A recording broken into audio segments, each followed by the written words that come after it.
Good evening. I want to thank Ambassador Branstad and Dr. Economy for their time tonight at a crucial moment in the history of U.S.-China relations and the world. And before that program begins, I also just want to take a minute to note a crucial moment in our own history.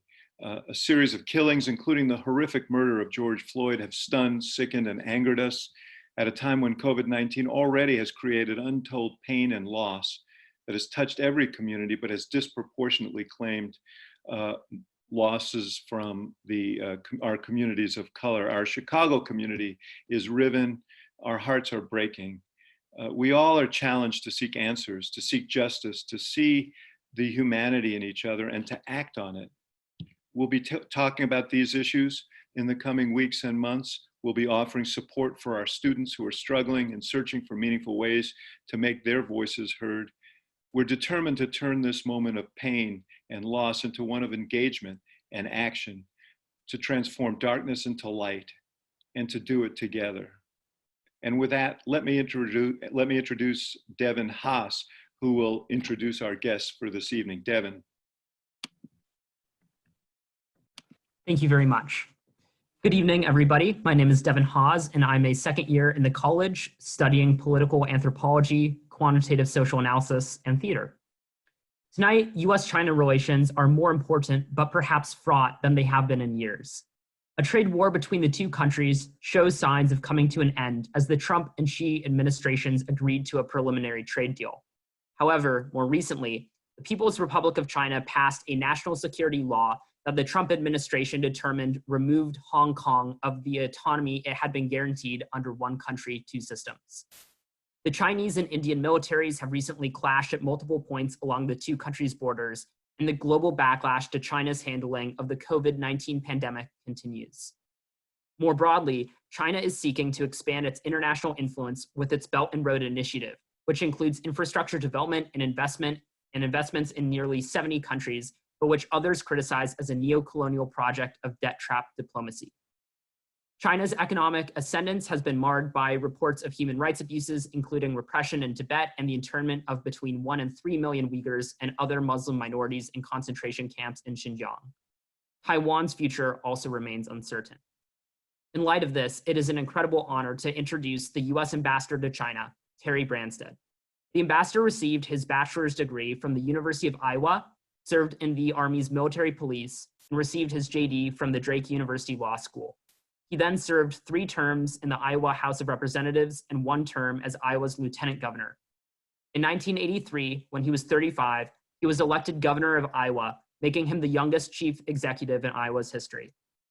He first met current Chinese Premier Xi Jinping in 1985, when Xi led a delegation of Chinese agricultural officials to Iowa. Xi has called him an old friend. When he left office in 1999, Iowa had an unprecedented $900 million budget surplus. Mr. Branstad chaired President George W. Bush's Commission on Excellence in Special Education and served as the president of Des Moines University from 2003 until 2009, when he ran for governor again. He won in 2010 and again in 2014. In total, he was elected to be Iowa's governor 6 times, making him the longest serving governor in American history. In December 2016, he accepted the then president-elect's nomination to be the ambassador to China, and he was confirmed in May 2017 with broad bipartisan support in the Senate. Tonight's discussion will be moderated by Dr. Elizabeth Economy. Dr. Economy is CV Star Senior Fellow and Director for Asia Studies at the Council on Foreign Relations and a Distinguished Visiting Fellow at Stanford University's Hoover Institute. She is the author of the book, The Third Revolution, Xi Jinping and the New Chinese State, and Politico has called her one of the 10 names that matter on China policy. Please join me in welcoming Ambassador Terry Branstad and Dr. Elizabeth Economy. Devin Haas, thank you for that very generous introduction. And I would like to begin sharing with the students of the University of Chicago an interesting fact that you may not know, because this happened a long time ago. Des Moines, the University of Chicago used to be a member of the Big Ten and also had football. And in 1935, a player named Jay Berwanger, who graduated from Dubuque Senior High School in Iowa, won the first Heisman Trophy. And I understand that Heisman Trophy is on display somewhere in the University of Chicago, and it's got his likeness. That special pose is actually Jay Berwanger on the Heisman Trophy. So I thought that's a little tidbit of information that you may not know, but I think it's very interesting. I have a tremendous interest in both athletics and in history. I look forward to this opportunity to discuss the diplomatic efforts to respond to the global pandemic and to share with you some important thoughts about leadership. I'd like to start off by sharing some observations I've made over the course of my career with regard to the qualities of good leaders. The first is to have a positive attitude. People that have a positive attitude are fun to be around, they attract other people, and they're always looking for opportunities to make good things happen. A great example of people that had a positive attitude and led their countries during challenging times was Abraham Lincoln, who led America through the Civil War and freed the slaves. And Winston Churchill was called upon to lead Britain during its darkest hour and eventually help lead the Allies to victory over Nazi Germany. The second important ingredient of success is to set ambitious goals. Good leaders always have specific strategic goals and have a vision for where they want to lead. Communication is critically important, so you need to constantly communicate those goals so that people know exactly what you want to do. We in Mission China have something called the Integrated Country Strategy, which is a set of 4 goals to lead our mission here. And they include such as rebalancing the trade agreement, which of course we've been working on with our phase 1 of the trade agreement, to protect American workers, farmers, innovators, and businesses. The second is to enhance U.S. leadership in the Indo-Pacific and strengthen global and regional security. And this includes combating the North Korean nuclear buildup and the firing of missiles. The third is to promote and protect the health, safety, and welfare of American citizens, and specifically our people here in China as well as back at home. And finally, to promote freedoms and American values of peace and prosperity. So the third ingredient of success is hard work. I grew up on a farm and I learned to work hard at an early age, and people that work hard tend to convince their supervisors that they're a good person to promote because they go the extra mile and they get things done. When I was governor, I went to every county every year, especially when there was a disaster and emergency. It's important to get there, reassure people, and then do all that you can. Here in China, when I was going through confirmation, I heard from senators of both parties about the scourge of fentanyl and how many people were dying because of it. We worked really hard to convince the Chinese to make fentanyl a controlled substance. A congressional delegation led by Lamar Alexander met with Chinese leaders. I then shared with President Trump the importance of that. He specifically asked Xi Jinping to make that a priority. And in fact, May of last year, China made all of fentanyl a controlled substance, and it's making a difference in reducing the amount of fentanyl coming from China to the United States. The fourth ingredient of success is to look for opportunities. That means to be innovative, surround yourself with smart, risk-taking problem solvers, and finding the right people to have in the right places. I'm proud to say, in dealing with this issue of the COVID-19 crisis and the problems in America, we formed a PPE and medical supply task force in China, and we have been able to acquire and send to America 4,500 tons of PPE and 2,500 tons, I guess, of PPE. And of that, the Chicago area has been one of the major recipients of that to help us save American lives. Also, I was governor during the farm crisis when land values dropped 65%. We closed 38 banks, and we did a lot to help farmers with rural assist hotline, with restructuring agriculture debt. But we also looked to add value to agriculture products and attract businesses like ethanol plants and biodiesel plants to process and increase the value of their agriculture commodities. In addition to that, I worked to attract insurance and financial services so we had more job opportunities. And it's important also, if you're going to be a successful leader, to give back and help other people. And I find real successful people give back and create scholarships in their schools. They serve as mentors and encourage people. So great leaders are people who are always looking at the next generation of leadership and how they can make a difference to help. I appreciate the opportunity, and I'm honored and proud to have this opportunity to answer questions. Thank you so much, Ambassador Branstad. That was a terrific introduction for our discussion this evening. You've already raised a number of very interesting and important issues. Before you and I start our discussion, however, I do want to invite the members of the university community who are interested in asking a question to submit it on the Q&A portal on Zoom. The ambassador and I are going to chat for about 15 minutes or so, and then the ambassador will entertain questions from all of you. So feel free to start populating the Q&A portal with your questions. We will end promptly at 9 p.m. Chicago time and 10 a.m. Beijing time so that the ambassador can get started addressing all of the challenging issues on his agenda that we are about to discuss this evening. So Mr. Ambassador, let me start by asking you a few policy process questions. I don't think that many of us really know what the daily life of an ambassador looks like. Could you share with us perhaps the 3 or 4 most important things that you might do over the course of a typical day? How much contact do you have with Chinese officials or perhaps other ambassadors in China? Well, a typical day, and it changed obviously with COVID-19, because we used to get a lot of American businesses that would come to visit us here at the embassy, and that's not been happening during this time. But I do have significant contact with especially with the Chinese Ministry of Foreign Affairs. And the main interlocutor that I work with is Zhang Zhuguang, and he is the Vice Minister of that Ministry of Foreign Affairs. And we have frank discussions about a number of issues.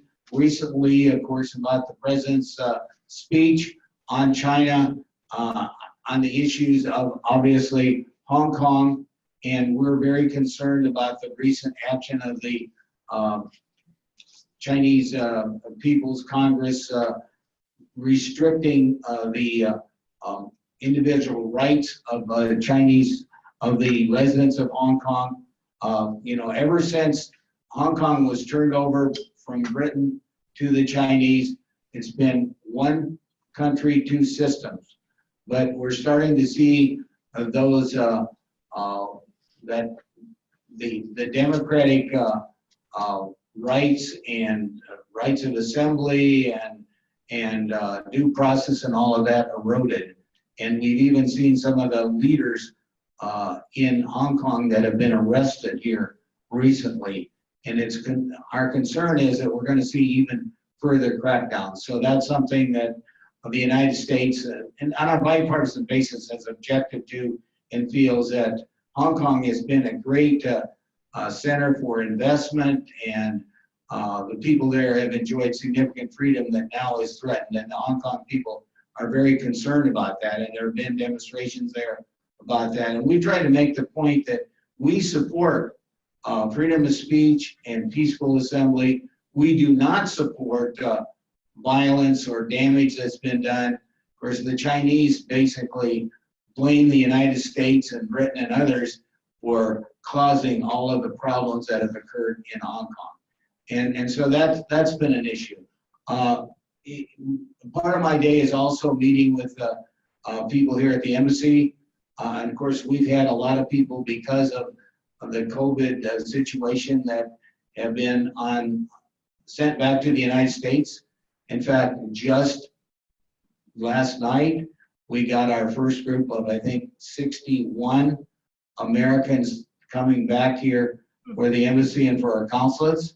We still have, counting family members, we had about 1,400 people gone. So we still have probably 1,300 and some more people we want to try to get back. And it's a real challenge to try to get that done.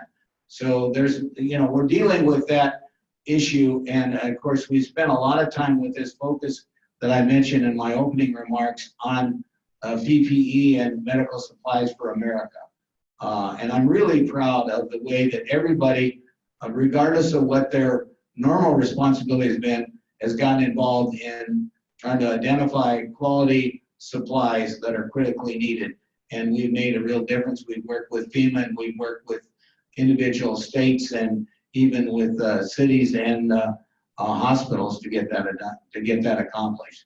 So it's an interesting time, and we've changed kind of the focus from the original 4 goals that we had to focusing now very specifically on the health and safety of the American people, and doing all we can to try to help get supplies that will make a difference. Great. I want to come back to the issue of Hong Kong in a minute, but I do want to take you back to 1985 when, as Devin mentioned, you first met Xi Jinping when he visited in Iowa as a fairly low-level Chinese official. When I look back at the interviews that you conducted after it had been announced that Xi Jinping would be the new General Secretary of the Communist Party and then president of the country, so back in 2012, 2013, you were very optimistic about him and about his likely impact on the US-China relationship.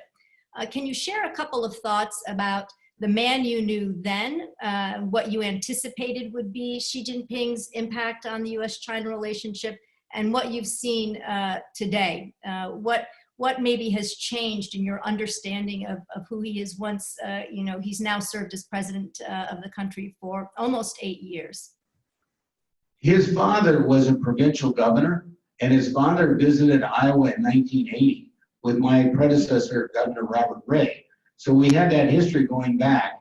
And then my wife and I led a delegation that went to Hong Kong, Beijing, and Shijiazhuang, the capital of Hebei, in 1984 at the invitation of Zhang Chuguang, the governor of Hebei province. We were treated very well. I mean, it was like going back in time. There are no tall buildings in China. Everybody's wearing the old Mao type uniforms and all of that. But we received a very warm welcome. They had a band at the train depot. They presented my wife with a big bouquet of flowers, and we were treated very, very well. We were here for the 35th anniversary of the founding of the People's Republic on October 1 of '84. So when the delegation came the next spring, we wanted to treat them just as well as we'd been treated. And so I have a picture that was taken in my office, April 29th of 1985, with Xi Jinping standing right next to me and his whole delegation, 5 young men from China. They were in Iowa during corn planting season. They visited farms and factories. They went to a birthday party. They went to a barbecue. They went out on the Mississippi River. They had a wonderful time. And Xi Jinping calls me an old friend, and the people he met in Iowa old friends because of that. So then when I came back again as governor after a 12-year sabbatical in 2011, I came to China. Normally I'd get to meet with the party secretary, the governor of Hebei. Instead, I get to meet with Vice President Xi Jinping. In addition, I got to meet with Xi Jinping in the Great Hall of the People. He had his itinerary from the '85 trip, and he spent 45 minutes telling me how much he loved Iowa. And he mentioned by name Luca Baroni, who took them all around the state. Sarah Landy was in charge of the sister states. And so that was wonderful. So I had really good feelings about Xi Jinping, of the personal relationship. And then after we were treated so well here, I sent him a thank you note and said, I understand that you might be coming to America again sometime soon. I'd like to host an old friends reunion. Since he called us old friends, I said, I'd like to host an old friends reunion of the people you met in Iowa in 1985. And that was like October.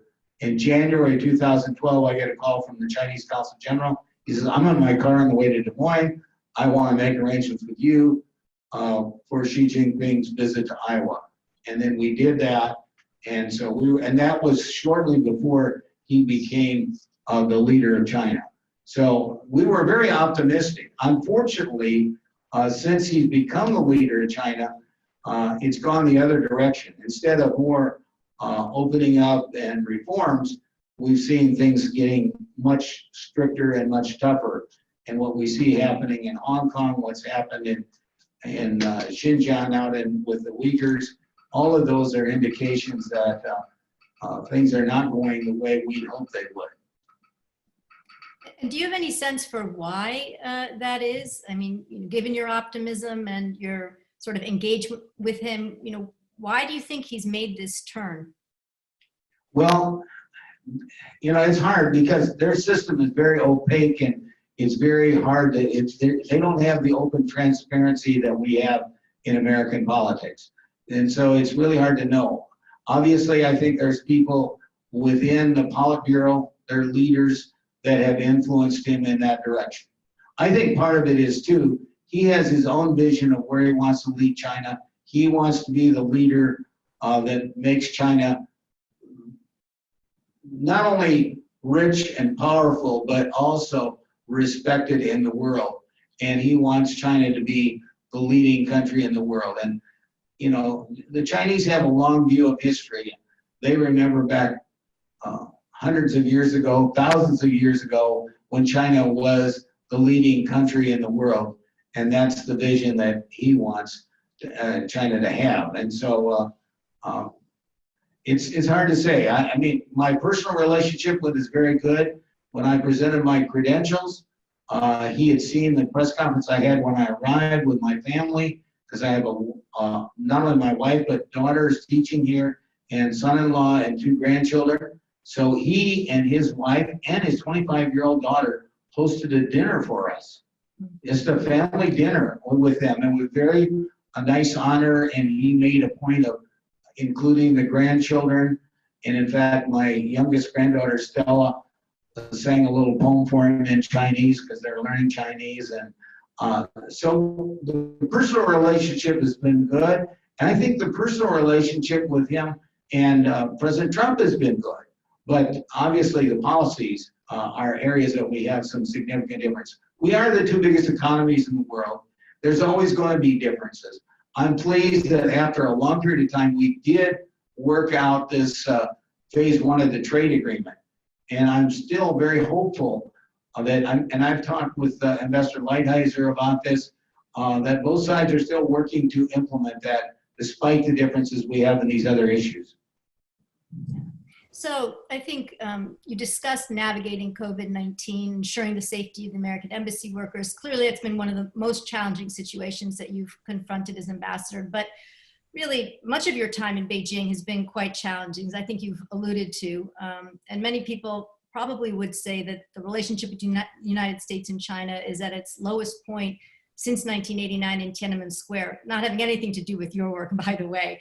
But I'm wondering if you could dial the clock back to May 2017 when you were confirmed as ambassador, and if you had the opportunity to write the script for President Trump in his relationship with China, is there anything that you would tell him to do differently, or has China been driving everything? Has Xi Jinping and the direction in which he wants to move the country and his great rejuvenation of the Chinese nation narrative, has that put the United States in a very reactive position where we had no other choice?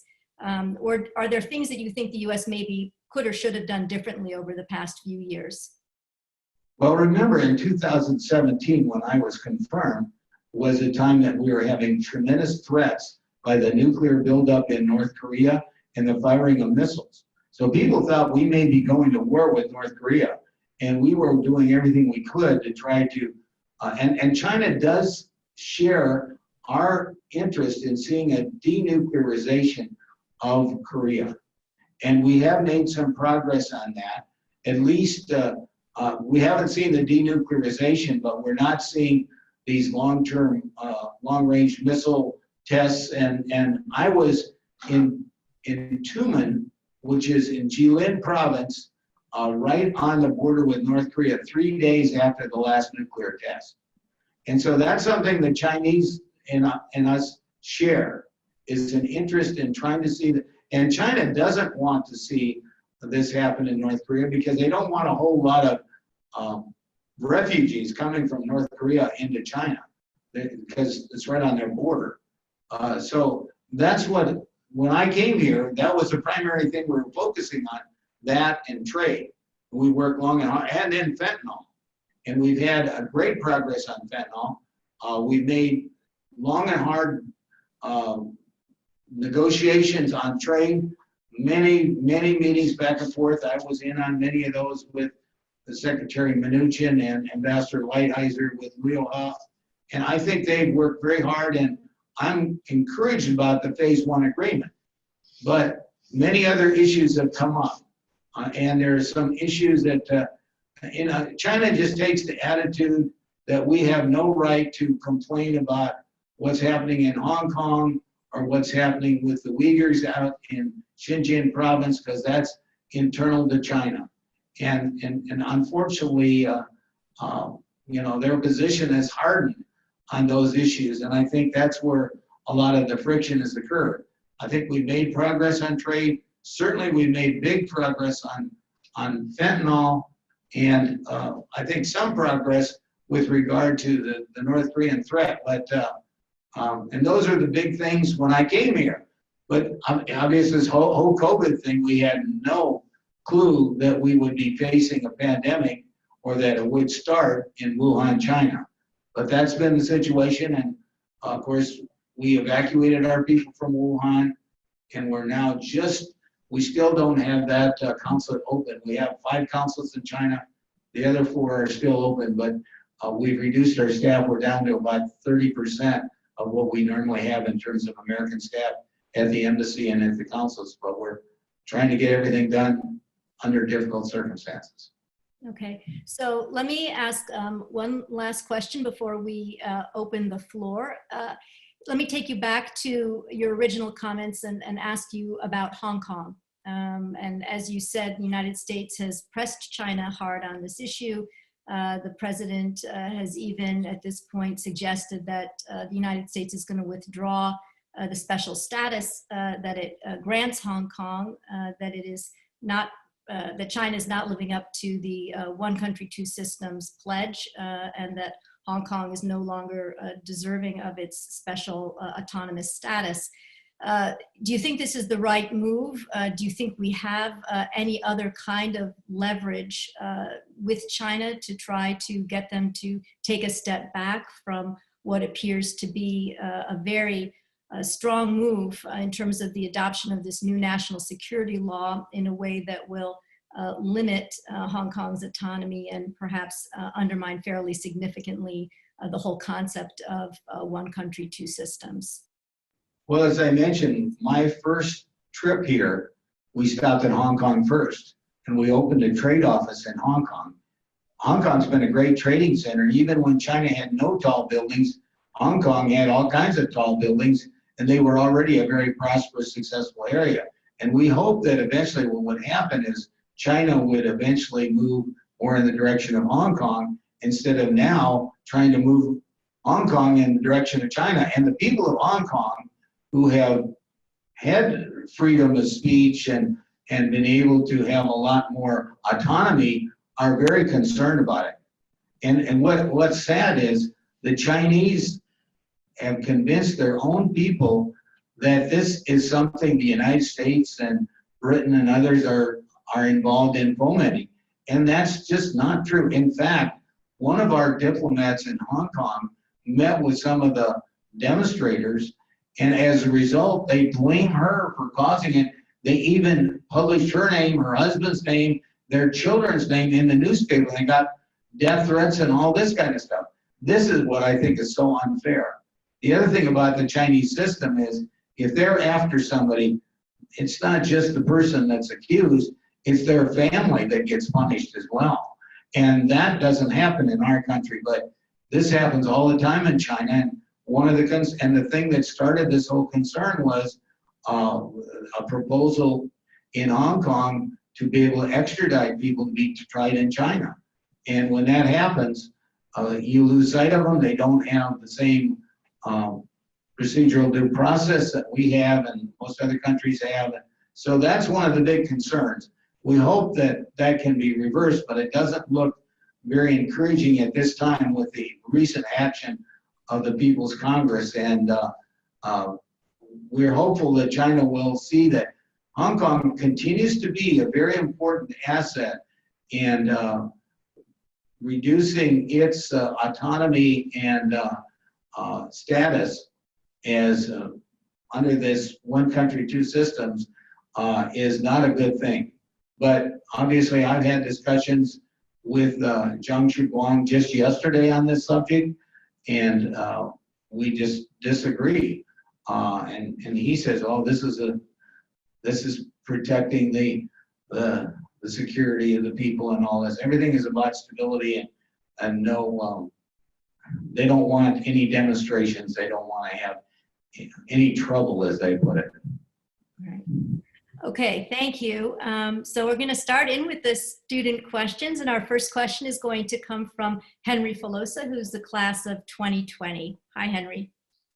Hi.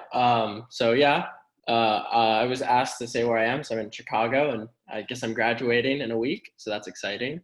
My question comes from a concern that people were saying we're moving towards a new Cold War, and the last Cold War we were kind of lucky in that we had an authoritarian nation leading, setting an example for the world, and a democratic nation, and we kind of had an advantage. We had 3 times as many people. We didn't get as devastated from World War II. And in the end, it seemed like a new era for democracy. But it seems like now, in my lifetime, things could get really bleak because China's 3 times as many people as us. They have entrenched their control through AI, digital monitoring of their citizens, stuff like the social credit system, to the point where it seems like, whereas the Soviet Union could fall due to social unrest and internal, disunion, it seems like the world could wind up being led by an authoritarian superpower indefinitely. So is this like too bleak of a view? Do you think China could get democracy in the future, and what can we do to bring that about? Well, we were all very hopeful that China was moving in that direction, and starting with what Deng Xiaoping did and opening up and introducing more free market sort of opportunities and giving opportunities to entrepreneurs. So China was going in that direction, but then it swung into a more authoritarian direction recently. I just completed reading Ronald Reagan's book, his autobiography, and the last chapter talks about the relationship that he built with Gorbachev and what a difference that made, and how, and yet, as you pointed out, the Soviet Union is very different than China. The Soviet Union was really focused on military and on their military, their conquest of making the whole world communist. China has taken a much different view. Although they're a communist country, they're not. I would say they're kind of a Leninist country, but they've introduced a lot of what we call free market economics, and they have made great progress. Their focus has primarily been on economic strength, but now they're building up their military as well. And so in the long term, I think we've got it. They're a strategic competitor, and yet I believe that our system is a superior system to theirs. There's no question that they have become a lot more rich and powerful, and yet they want to be respected in the world. And one of the things I try to appeal to them is, if you're going to be respected in the world, you've got to treat people different. You can't treat people like you've been treating the Uyghurs, or treat people like the people in Hong Kong have been treated. So my hope is that the Chinese leadership can be convinced, not just by the United States, but by the rest of the world, that human rights and treating people with respect and dignity is important. And that is going to be critically important, I think, to try to convince them that we are not their enemy. We might be their competitor, but competition can be good because we can work in ways that can make things better. And a competition to try to find the cure or to find the vaccine for the COVID virus is something that's going on throughout the world today. And we're hopeful it's on a very fast track and it will be successful. And in the end, that hopefully whatever vaccine is discovered, if it's effective, can be shared with the whole world. So I try to look at things from that perspective. And there's no question that this is a big country and they make great progress. And yet they're facing economic growth. They had a 6.8% reduction in their gross domestic product for the first quarter of this year.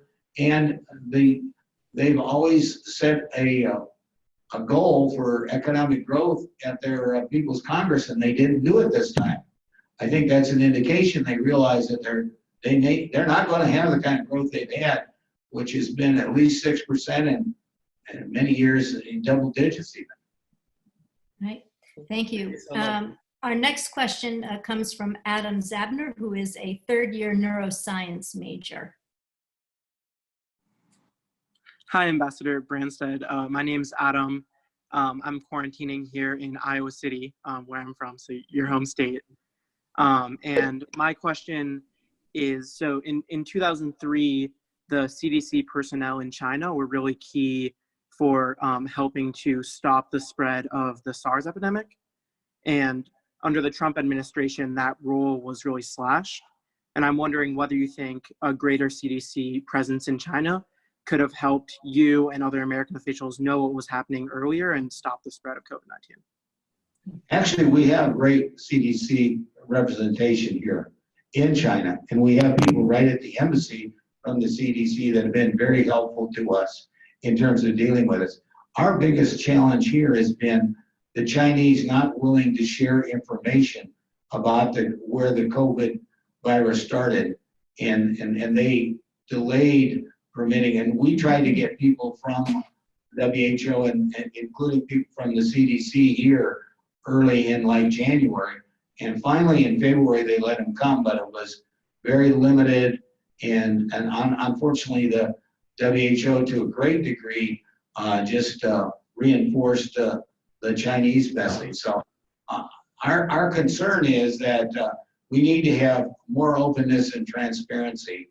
And we hope that eventually, when this is all over, that we can have a thorough examination of exactly where it came from. It's pretty obvious, I think, that it started in Wuhan, China, but we don't know a lot more than that. Okay, thank you. Our next question comes from Yong, who is a third-year PhD student in sociology.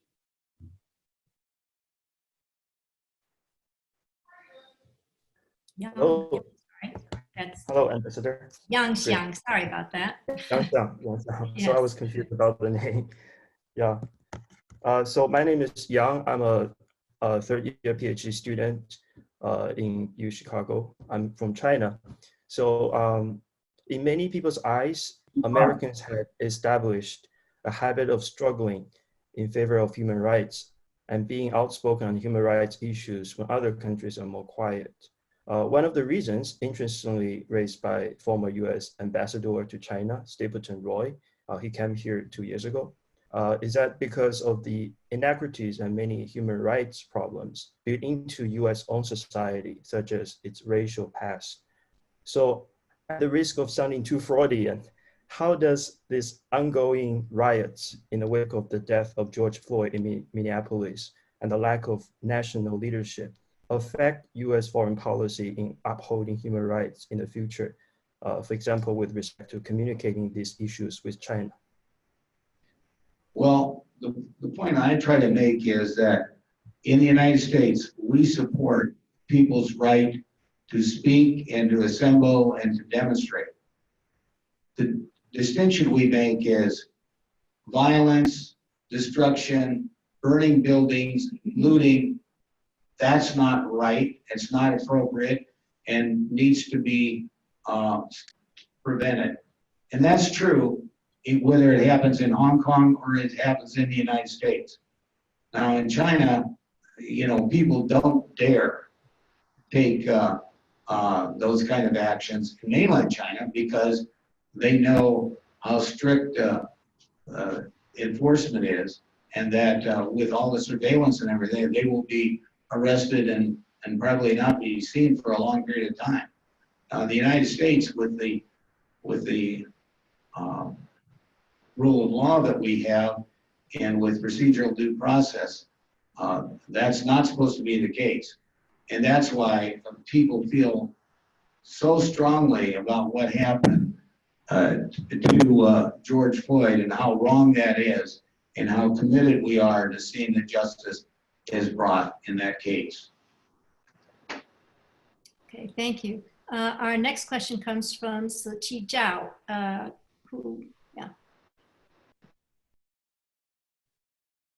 Hi, Ambassador. This is Siqi. I'm a first-year student at Chicago Booth, the business school.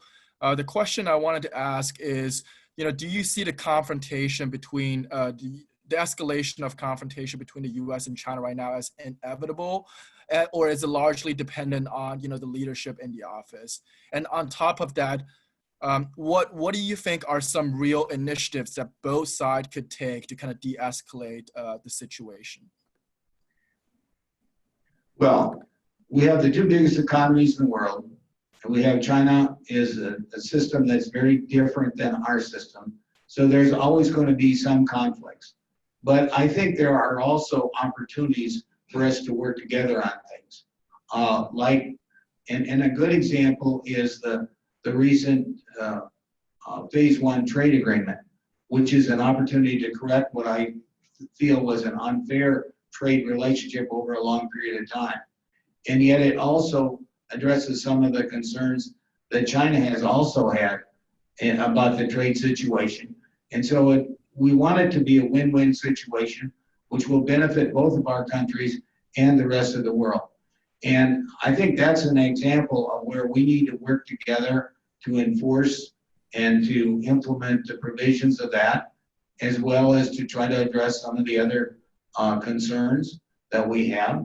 And if we do that, and we continue to have dialogues and discussion about these things, we can overcome them. I mean, you look back at the history, we've had many ups and downs in our relationship over the years, but we actually became very significant trading partners, and China has been able to, with the help, and this is the United States and American business have played a very key role in the development and growth of China.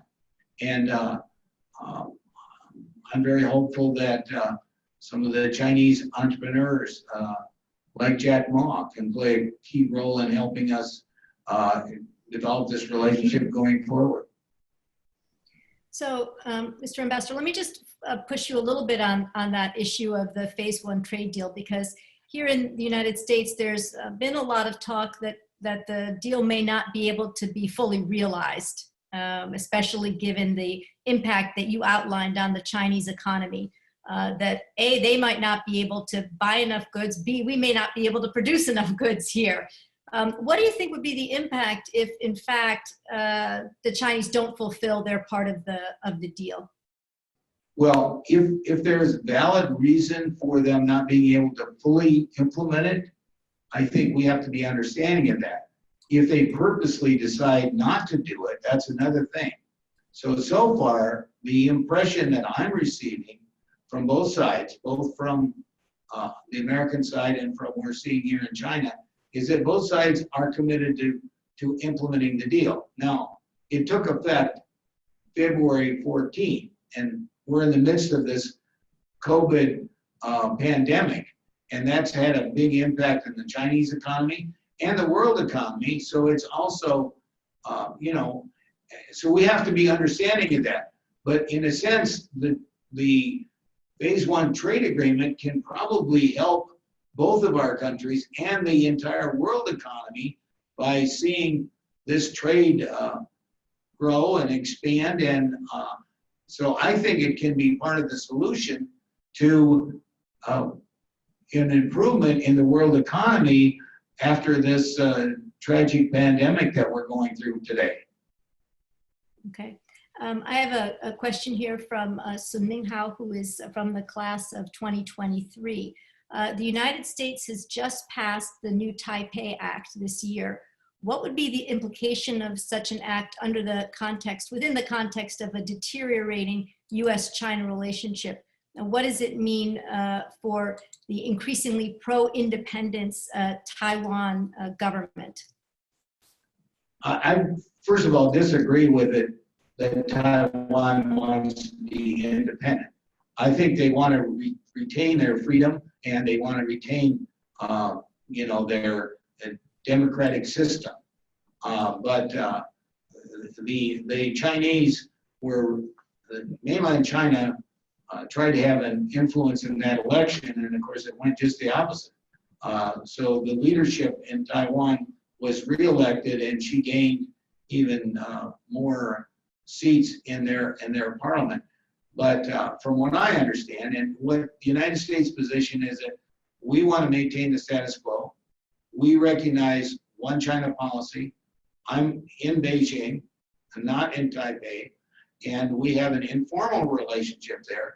But they are a trading partner, and they are a friend, and they are a democratic entity, and so we want them to be treated fairly. That's our, and that's basically something that has broad bipartisan support. I think this legislation passed almost unanimously. So that's strictly the position of the United States. I don't think it'll change with any change in administrations either. Yeah. Our next question comes from Sudha Han. Hello, Mr. Ambassador. Thanks for spending time with us here tonight for us and this morning for you. My name is Sudha. I'm first year Chicago Booth student at the business school, currently in Chicago. My question is around diplomatic relationships. So essentially any diplomatic relationships, I think countries mostly share some of the common grounds, and also they do recognize that there are some differences that exist between different parties. So my question is that what do you see are some of the biggest common grounds and the biggest differences that currently exist between the US and China? Well, I think, trying to personal relationships, I think is really important here in China. And I'm really proud to have a longstanding personal relationship with the people of Hebei province. I get treated like a rock star when I go to Xishuazhuang or Hebei province. People are very appreciative of the fact that I was the first American governor that hosted Xi Jinping when he came to America. And I try to use that relationship to say that we want friendship, we want to encourage exchange. We're proud of the fact we have over 360,000 Chinese students that are studying in America. And we think that's grown over time. And we think that's a very good thing because we build understanding and appreciation of each other and of each other's cultures. And one of the things I like about China is people here have a strong work ethic. They're very family oriented. And these are values that I grew up with and that I appreciate and that I want to share with the people back in America, because there's a lot about China that I really like. It's also a big and beautiful country. I'm trying to get to every province while I'm the ambassador, so I get to know more than just Hebei and Beijing. But I guess each of us needs to do what we can to try to promote that understanding and personal relationship. And I think that can go a long ways. I've worked with Madam Li Xiaolin from the Chinese Association for Friendship with Foreign Peoples over the years, and have attended a lot of meetings with the governors of the provinces and the American states. And I think and frankly, when the COVID virus started, we in Iowa sent supplies to Hebei, And then later, when we had problems in Iowa, people from Hebei sent PPE and medical supplies to us. And that shows the kind of friendship and concern we have for each other. Great, thank you. So our final question of the evening is going to come from David Milstein.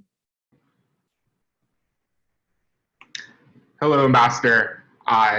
My name is David Milstein. I am videoing in. I don't think my camera is working right now, but from Washington, D.C. Hello, Ambassador. My name is David Milstein. I'm videoing in from quarantine in Washington, D.C. I'm a recent alumni of class of 2018, majoring in history and political science. My question to you is, given China's response to COVID-19, what did they do successfully that America can learn in our response to this pandemic? Well, initially, it was not very good because there was an effort to cover it up and to stifle the people that were trying to blow the whistle in Wuhan. But once they realized how significant the problem was, they then went into a very strict lockdown procedure.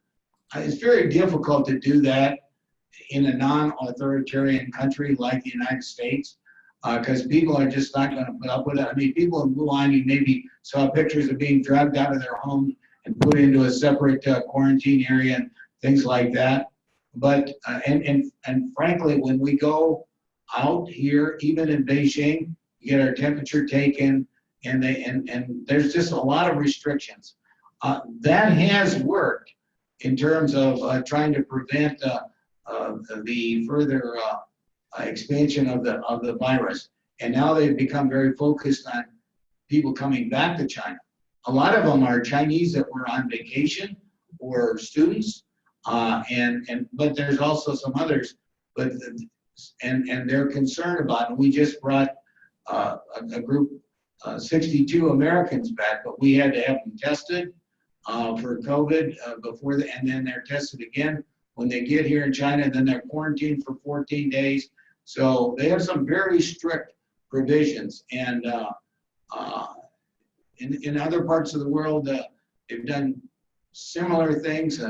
Obviously, Sweden went a different direction. Different countries have gone different directions on this.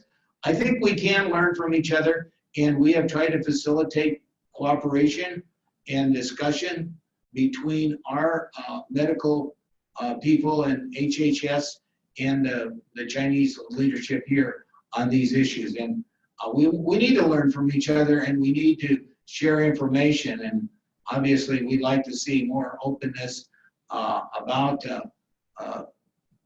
Wuhan and information about how the virus got started. Wonderful. So let me just conclude by thanking all of the terrific members of the University of Chicago community who came in via Zoom and others via Facebook for your terrific questions. And of course, Mr. Ambassador, you are both the United States' most important representative in China, as well as the administration's eyes and ears on the ground. I want to thank you for a wonderful discussion this evening, and also for your exemplary service as ambassador. I think we can all take away from this evening how very fortunate we are to have you there in Beijing as our representative. Well, thank you very much, Dr. Kami. I want to thank you and the students. I thought they had really good questions, and I enjoyed the opportunity for this interaction. Thank you. Okay. With that, we conclude this evening's program.